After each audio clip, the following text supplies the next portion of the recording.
The story begins with Mark, a man searching for food inside his office building. For the past 3 months, Mark has been trapped inside his workplace. This was the time when most of humanity had locked themselves inside their homes, because whoever stepped outside mysteriously ended up dead. That's why Mark had also been living in his office for 3 months straight. His co-workers, however, were digging tunnels down in the basement, trying to reach the network of sewers running beneath the city. Eventually, they managed to connect their tunnel with one of the city's lines. Mark's boss had a GPS, and Mark needed it. When Mark asked his boss about it, the boss told him, "We'll talk about this later." From there, the story cuts into a flashback. We see how strict Mark's boss was with his workers. He wanted his work done on time, and anyone who failed to deliver was immediately fired. Mark, too, was given tasks and tight deadlines. His job was on the line. Stressed and desperate, Mark threw himself into the project day and night. In the middle of this, Mark got a call from his girlfriend, Julia, inviting him for dinner. That night, when Mark reached her house, he noticed her neighbor's door left wide open, something that didn't make sense. Shaking it off, he went to Julia. She revealed that she was pregnant, but Mark wasn't ready for it. He refused, leaving her heartbroken. The next morning, when Mark returned to his office, everyone was glued to the news. Reports spoke of a boy who hadn't stepped out of his house for 6 months. When people forced him to come outside, he ended up taking his own life. Disturbed by this, one of Mark's colleagues walked away. Another co-worker then whispered to Mark that the man who just left hadn't bathed or changed his clothes in over a month. Mark was stunned. Later that night, when Mark returned home, he again saw his neighbor's door open, the stench seeping out. When Mark peeked inside, the neighbor suddenly attacked him, demanding, "What are you doing in my house?" Mark explained that he came because of the smell. The neighbor revealed that he hadn't stepped outside for over a month, too afraid to. Mark couldn't understand it and left. The next morning at the office, Mark learned the truth. His colleague, who hadn't changed in a month, had actually been living inside the office the entire time, too afraid to leave.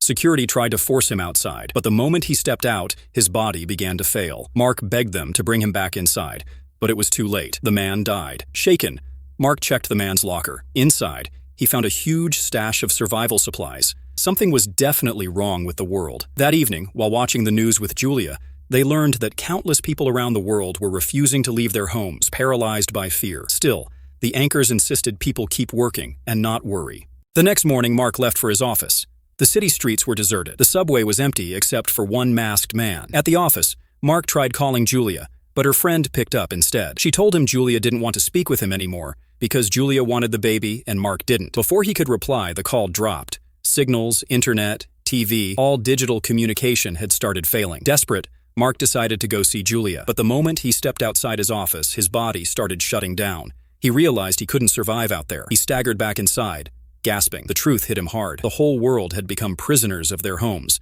their workplaces, the very places they were trapped in. Whoever stepped outside died. The story then cuts back to the present. Mark approached his boss, asking for the GPS. "I need to go home. Julia's there. We've been apart for 3 months. With this GPS, I can find my way back. In return, I'll give you a huge supply of food." Reluctantly, his boss agreed. Together, they followed the GPS through the subway tunnels, but soon, they heard gunfire and ran. They stumbled into an area full of survivors. Suddenly, a boy snatched the boss's bag, the one with the GPS, and bolted. They chased him up to a place where more of his armed friends were waiting. The gang ordered them to kneel. Mark also carried a bag. As they reached for it, the city's power suddenly went out. In the dark, Mark and his boss attacked. The boss managed to wrestle a gun away, and Mark retrieved the GPS. Armed and with their tracker back, they escaped. The GPS screen was cracked, but it still worked. Once more, they pushed through the tunnels toward Mark's home. Along the way, Mark asked his boss, "Why did you need the GPS? Were you trying to go home too?" But the boss stayed silent. Eventually, they reached the area beneath Mark's building, but there was no way up, so they planted a cylinder at the top of the tunnel. The boss raised the gun and fired. The blast created a huge hole, and from there they entered the building where Mark's apartment was located. They saw many survivors hiding inside, clinging to life in the shadows. Mark, along with his boss, climbed upstairs. There, he even saw his old neighbor, still trembling with fear, hiding away from the outside world. When Mark reached his own door, he noticed the lock was broken. His heart sank. Someone was inside. Through the crack, he caught a glimpse of movement. Mark pushed against the door, but someone on the other side was forcing it shut. With all his strength, Mark shoved until he broke inside. Holding their gun, they aimed at the stranger to intimidate him. But just then, the man's family appeared. His wife and young daughter. The man couldn't speak Mark's language, but his daughter could. She explained softly, "We had nowhere else to hide. We found this apartment empty, so we stayed. We've been here for months." Mark pulled out a photo of Julia, his girlfriend, and held it out. "She lived here with me. We were together. Do you know where she is?" he asked desperately, but the family shook their heads. When we arrived, no one was here, the girl replied. Mark and his boss began searching the apartment, hoping for supplies. They turned the place upside down, but found nothing. No food, no water. Then, Mark's boss spotted something small, a few popcorn kernels tucked away. Whenever his boss found seeds, he kept them for himself. Meanwhile, Mark walked into Julia's room where he discovered a doctor's report. It was an ultrasound, Julia's ultrasound. In that moment, Mark realized she was pregnant. Something he had never known. He was going to be a father. The revelation shook him to his core, and all he could think of now was finding Julia as soon as possible. Once again, they left the apartment and went back into the tunnels. Mark wanted to head toward the mall where Julia's shop had been, but his boss refused. He said, "I promised to get you to Julia's home, and I kept that promise. From here, our paths are different." But Mark insisted he needed the GPS to reach the mall. Tension boiled over, and soon Mark and his boss were fighting. In the scuffle, Mark's flashlight shattered. Mark shouted, "I have to reach Julia and our baby at any cost. Nothing else in my life matters more." His boss snapped back, "And in my life, nothing matters more than my father. I left him in the hospital when he was sick. I have no one else in this world. If I can get to him, the GPS is yours. Until then, if you want it, you'll come with me." Reluctantly, Mark agreed. Together, they headed toward the hospital. Along the way, they came across a hole in the tunnel that led up into a building. They climbed inside and lit a fire. But then they realized someone, or something, was following them. They grabbed iron rods, preparing to fight.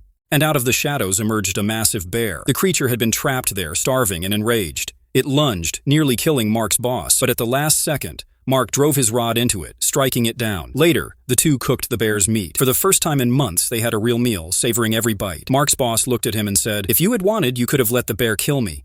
The GPS would have been yours easily, but you still saved my life. For that, thank you, my friend." After resting a while, they pushed onward through the metro tunnels toward the hospital. Suddenly, they saw a group of people approaching. One of them was badly injured. Mark's boss said, "There's a hospital nearby. We should take him there." But the strangers shook their heads. "That hospital? It burned down. No one can go there now." The color drained from Mark's boss's face. His father, the only family he had left, had been in that very hospital. He climbed up through the metro door, and when he reached the top of the building, he saw that the hospital truly was on fire. The place was really burning. Mark's boss crumpled at the sight. In the next instant, he smashed the glass and tried to jump. He wanted to die. His father was the only family he had left in the world, but Mark grabbed him. "I need you," Mark said. The boss replied, "My friend, I can't come with you. There is no purpose left for me. You have a life ahead. Find Julia and your unborn child." The seeds that Mark's boss had, the seeds his boss had saved, he handed them over to Mark and said, "Continue your journey." And so, Mark left. Soon, he reached the mall where Julia had worked with her friend. He stepped into the showroom, but it was empty. Mark began searching through the place, hoping to find some clue about Julia and her friend. While clearing away the dirt and broken glass, he found a note. It was written by Julia's friend to her mother. "I'm with Julia. We're both hiding inside the supermarket." With new hope, Mark set off toward the supermarket. What he didn't realize was that some people were already following him. He was being hunted, and he had no idea.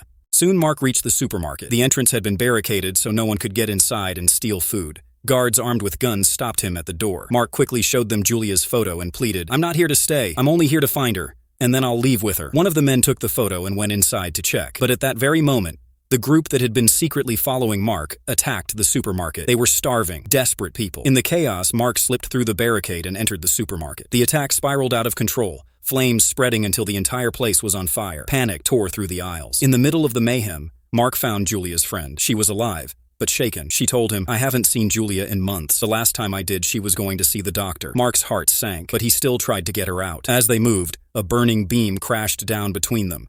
Mark shouted, "You need to come this way now!" But before she could, the ceiling collapsed on her, killing her instantly. Then out of nowhere, a young boy attacked Mark. Before the boy could stab him, Mark's boss appeared and saved his life. But in the struggle, the boy's knife slashed the boss, leaving him badly wounded. Mark's boss overpowered the boy and was about to kill him, until he saw the child's face. Realizing he was just a kid, he let him go. "Run, get out of here," he said, sparing him. The boy fled into the flames. Mark and his boss escaped once again into the tunnels, pressing forward. Eventually, they found another opening that led them up into a movie theater. Mark left his injured boss resting there and climbed higher. From the upper level, he spotted the very clinic Julia had visited. His heart leapt. He scanned the building and caught sight of a figure, a woman. He recognized her instantly. It was Julia. Mark shouted her name, his voice breaking with desperation and joy. Julia turned, and the moment she saw him, she lit up with happiness. Both of them were overwhelmed, their eyes filling with tears. Mark rushed back down to his boss, but his boss had lost a lot of blood. Gasping for air, he whispered, Promise me you'll cross that road and reach Julia."